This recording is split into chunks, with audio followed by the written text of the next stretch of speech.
Olá pessoal, tudo bem? O sistema tegumentar é o sistema então que corresponde à nossa pele e os anexos epidérmicos. Então, o sistema tegumentar ele compreende desde a epiderme até a derme. O que nós precisamos lembrar? Que a epiderme ela é constituída por tecido epitelial. Esse tecido epitelial ele tem como principal característica células justapostas. O que seria isso? Células altamente aderidas umas às outras. Ausência de substância intercelular. Então, as células elas estão fortemente unidas justamente para fazer o papel de revestimento, de proteção. Já a derme, que fica abaixo, ela é constituída de tecido conjuntivo.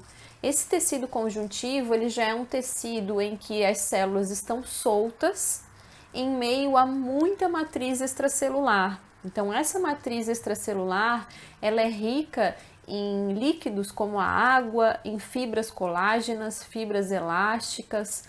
Então, é um tecido em que vai conferir uma sustentação e principalmente uma nutrição da epiderme, já que ali na epiderme não existem vasos sanguíneos nem nervos. Então, a derme é o tecido que está adjacente à epiderme, que é muito vascularizada e vai fazer todo o processo da troca metabólica necessária para a vitalidade desse sistema. Esta figura nos mostra as partes do sistema tegumentar, que compreende então a camada da epiderme, essa daqui superior, ó, a camada da derme, que seria toda essa camada aqui de baixo, que está simbolizada aqui em bege clarinho, os pelos, como a gente pode observar aqui em cima, né, os pelos e o folículo piloso completo aqui, a glândula sudorípara, que está bem representada aqui, é importante a gente observar bem nesse diagrama, porque como ela é uma glândula tubular e ela vai se enovelando aqui embaixo, quando nós formos ver o corte histológico, que vai ser uma secção transversal mais ou menos nessa região aqui, nós vamos ver estruturas redondas, mas que a gente tem que pensar que tridimensionalmente é um tubo, né? Essa glândula sudorípara, então, ela vai escoar a sua produção do suor aqui na região de cima da epiderme. E a glândula sebácea, normalmente é fácil de encontrar ela associada ao folículo piloso. Sempre que tiver um folículo piloso, ao seu redor vai ter uma glândula sebácea. E essas glândulas sebáceas, elas aproveitam a estrutura do folículo piloso, né, como ducto para a eliminação da sua secreção, que é a oleosidade, né, que vai então recobrir a superfície da pele. Na epiderme, então, a gente nota que ela é uma camada então mais fininha, né, que ela tem essas reentrâncias, essas papilas, justamente para ampliar a sua superfície de contato com a derme, porque na epiderme nós não temos inervação e nem vasos sanguíneos, né? Então, a derme que vai estar fazendo esse suporte.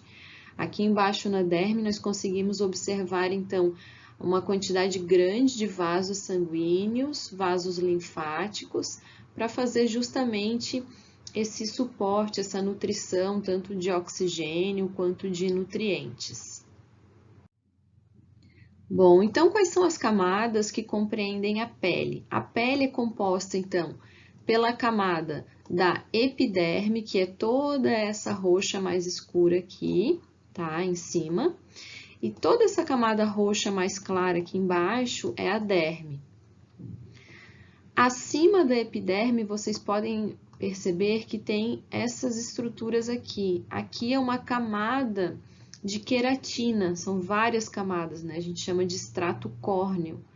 Então, a epiderme, ela começa a acumular a proteína queratina para fazer uma proteção, uma impermeabilização, e essa queratina ela vai se acumulando tanto dentro da célula, que essas células elas começam a se destacar e formar essa capa, né, de queratina.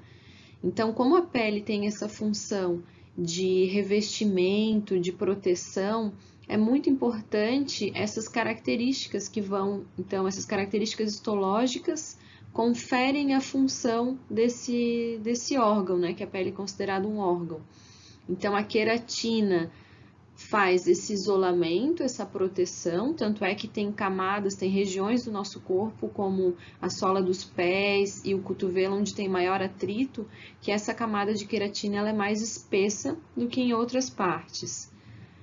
A epiderme, por ser tecido epitelial e ter as células bem próximas, né, justapostas, uma bem do lado da outra, também vai proporcionar essa característica de revestimento, de proteção. E já na derme não tem essa característica de células muito juntas. Se a gente for notar os núcleos, né, aqui embaixo, ó, nessa região, eles estão bem soltos uns dos outros. Então, entre uma célula e outra tem muita matriz extracelular, muitas fibras colágenas, fibras elásticas, reticulares, certo? Então, essa aqui é a constituição básica da pele. Ampliando, então, aqui um corte histológico da pele, nós conseguimos, então, nos localizar. Ó. Primeira camada aqui, o extrato córneo, constituído pelas placas de queratina. Segundo extrato aqui, nós vamos ter, então, a epiderme, que é isso que a gente vai reparar bem agora. E logo aqui embaixo, então, a gente vai ter a derme. Então, a epiderme ela é constituída, vamos reparar bem essa camada aqui agora roxa escura, é constituída de tecido epitelial estratificado, pavimentoso, queratinizado. O que é isso? É tecido epitelial porque as células são bem justas, né, umas das outras, bem próximas. É estratificado porque possui vários estratos, ou seja, várias camadas. Então, eu consigo contar, ó, aqui é uma camada de célula, 2, 3, 4. Então, são várias camadas, por isso que é estratificado. E a questão de ser pavimentoso é porque a última camada do tecido é a que vai dar um nome a ele, né? Então, no tecido epitelial, a última camada de células, ela tem um formato pavimentoso. A gente pode ver que o núcleo é achatado. Por mais que as camadas de baixo tenham esse formato mais cúbico, mas é sempre a última camada que vai conferir o nome ao tecido. E queratinizado, né, porque tem essa camada de queratina aqui que a gente já comentou. Então, essa é a classificação da epiderme. As duas células mais importantes que estão presentes na epiderme da pele são os queratinócitos, que são todas essas células aqui que estão produzindo queratina, e mais no extrato basal, ou seja, mais na região aqui da base, em contato aqui com a lâmina própria e com a própria derme, nós vamos ter então células chamadas de melanócitos.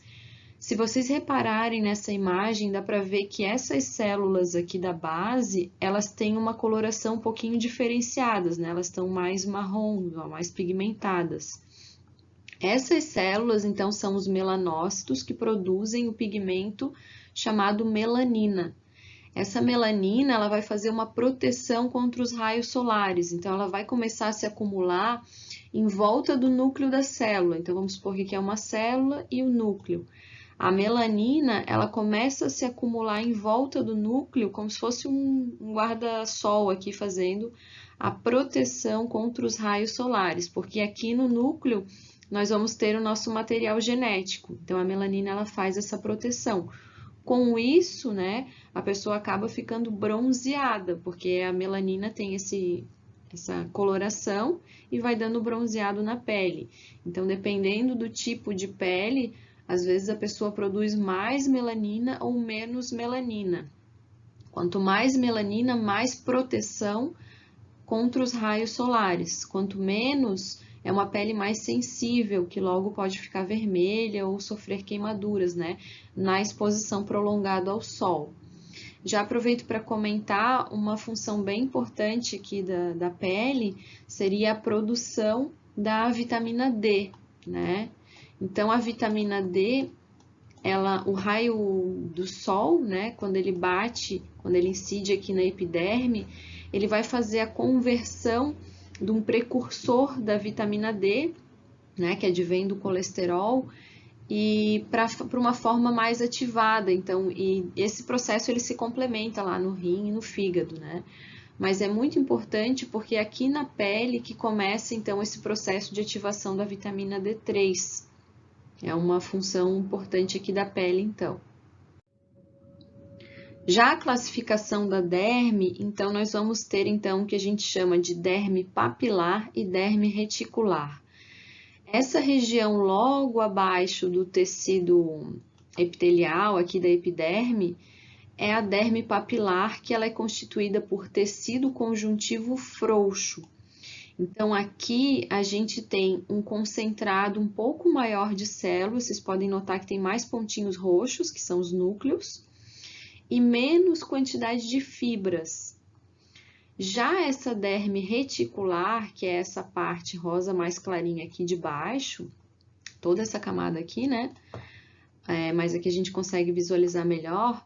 Essa região aqui, ela é constituída de tecido conjuntivo denso. Então, aqui a gente tem menos células, mas em contrapartida a gente tem muito mais fibras. Então, a gente consegue visualizar menos núcleos de células, né? Mas a gente tem uma maior concentração de fibras, principalmente colágeno. Então, ela dá um pouco mais de resistência, de firmeza para a pele.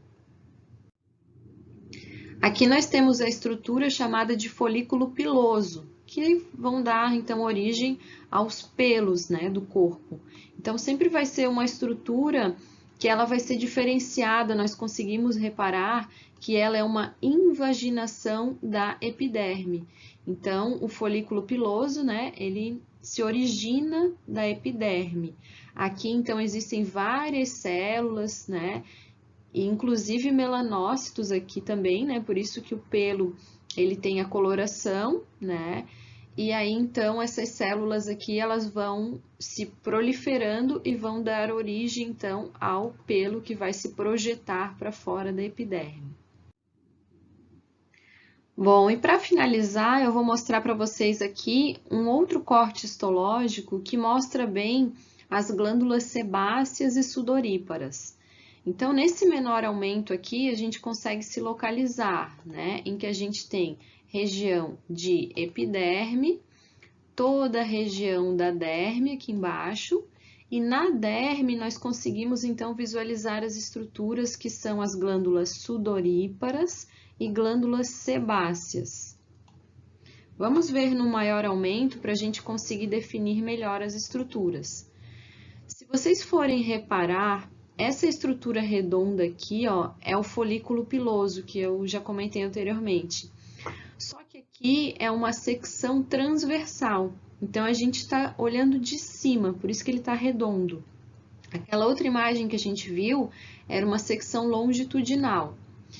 Então, ok, sempre, né, como eu comentei com vocês, é bem comum, ó, em volta do folículo piloso a gente encontrar as glândulas sebáceas. Vou até usar outra cor aqui para ficar mais fácil.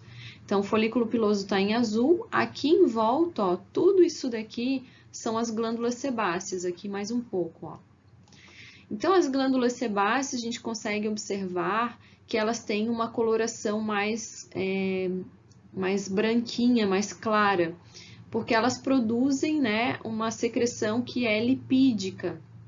Então, elas têm essa coloração mais clara mesmo.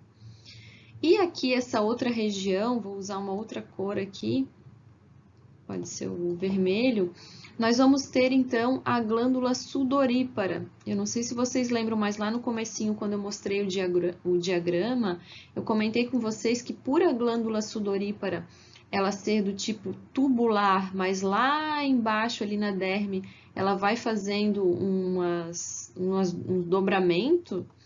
Quando a gente faz a secção, a gente acaba observando, né, um corte transversal, a gente vê essas estruturas que ficam redondas, ó.